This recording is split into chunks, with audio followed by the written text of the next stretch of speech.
Assalamualaikum warahmatullahi wabarakatuh. Sebelum saya memulakan perbincangan saya pada hari ini, saya akan memperkenalkan diri saya dahulu. Nama saya Muhammad Syahmi bin Muhammad Isa, bernombor metrik 1P124537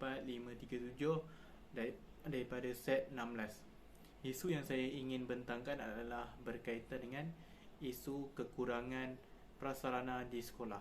Kita tahu bahawa sekolah merupakan tempat untuk murid-murid belajar, bukan sahaja dari segi akademik, malah ia melibatkan dari segi mental dan rohani. Di sekolah, banyak prasarana dan kemudahan yang disediakan untuk murid-murid belajar.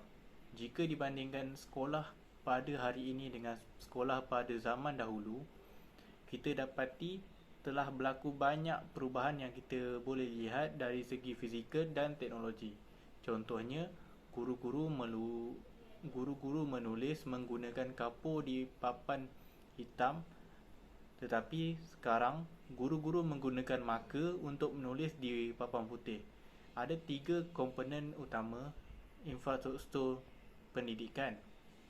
Yang pertama adalah infrastruktur di bilik darjah, kedua kemudahan murid di luar kelas, dan yang ketiga adalah kemudahan di bilik guru, bilik kaunseling dan bilik kesihatan. Tahap prasarana memberi impak kepada kualiti pendidikan. Apabila sekolah kekurangan prasarana, ia akan menyukarkan murid untuk belajar dan menyebabkan kualiti pendidikan semakin berkurang. Jadi dalam kajian ini, saya akan membincangkan 2 faktor yang menjadi punca masalah kekurangan prasarana di sekolah dan 2 cadangan yang boleh dilakukan untuk menambah baik masalah ini. Faktor yang pertama adalah kekurangan peruntukan ataupun tidak dapat dana yang mencukupi. Ini kerana kos untuk menyelenggara, membaik pulih, mengganti baru peralatan dan infrastruktur adalah sangat tinggi. Pada Oktober 2021, kerajaan telah memperuntukkan sebanyak 52.6 bilion kepada Kementerian Pelajaran Malaysia iaitu KPM untuk menambah baik dan menyelenggara prasarana di sekolah-sekolah di bawah kementerian, termasuk sekolah rendah dan sekolah menengah. Akan tetapi, jika diagihkan kepada semua sekolah, ia sebenarnya masih tidak mencukupi, dan jika dikira semua kos selenggara dan peralatan seperti lampu, meja, kerusi, kos membaiki atap yang bocor, membaiki peralatan di makmal dan semua infrastruktur dan prasarana di setiap kelas, bilik guru, di makmal sains dan surau dan juga kantin, ia sebenarnya telah boleh mencecah puluhan ribu ringgit ataupun mungkin ratusan ribu ringgit. Ini juga disebabkan kurangnya juga penlibatan ibu bapa dengan aktiviti PIBG. Mereka mahukan fasiliti yang lebih untuk anak mereka di sekolah, tapi tidak memberi apa-apa sumbangan dan tidak juga melibatkan diri dalam mesyuarat PIBG. Maka pihak sekolah telah menggunakan duit peruntukan tersebut untuk menambah baik fasiliti yang seperti yang ibu bapa inginkan. Faktor yang kedua adalah kerana amalan vandalism dalam kalangan murid. Murid-murid kurang kesedaran tentang penjagaan barang-barang sekolah dan tidak menghargai prasarana dan kemudahan yang diberikan. Setengah daripada mereka melakukan vandalism dan melepaskan marah dan emosinya terhadap seseorang, dan ada juga yang melakukannya sekadar suka-suka tanpa sebab yang munasabah.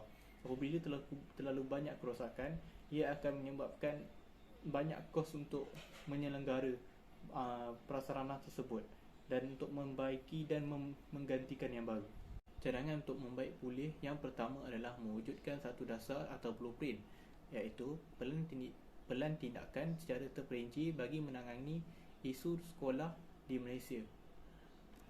Pihak Kementerian Pelajaran Malaysia perlu menetapkan pembelanjaan khusus peruntukan kerajaan bagi sekolah beserta garis masa dalam tempoh 5 tahun untuk menjadi rujukan orang awam dan para penyelidikan. Perkara ini akan memberikan pandangan dan gambaran awal kepada tentang penambahbaikan yang akan dijalankan di sekolah-sekolah dan juga mengelakkan berlakunya penyelewengan dan peruntukan kewangan dalam sektor pendidikan. Pihak berwajib perlu sentiasa memantau sekolah-sekolah bagi memastikan prasarana di fasiliti di setiap sekolah dalam keadaan baik dan mencukupi. Yang kedua, sekolah boleh mengadakan program membanteras vandalism. Program ini akan mendidik murid untuk menghargai harta benda sekolah, mereka juga akan diberi kesedaran untuk tidak melakukan vandalisme. Selain itu, mereka turut diberi pendedahan tentang keburukan vandalisme. Kesimpulannya, semua pihak perlu cakna akan permasalahan ini dan memainkan peranan yang masing-masing. Sekolah perlu untuk meneliti setiap prasarana yang mana lebih utama untuk diberi perhatian, dan murid juga dilarang untuk melakukan sebarang aktiviti vandalisme di sekolah yang boleh mendatangkan kerugian kepada pihak sekolah.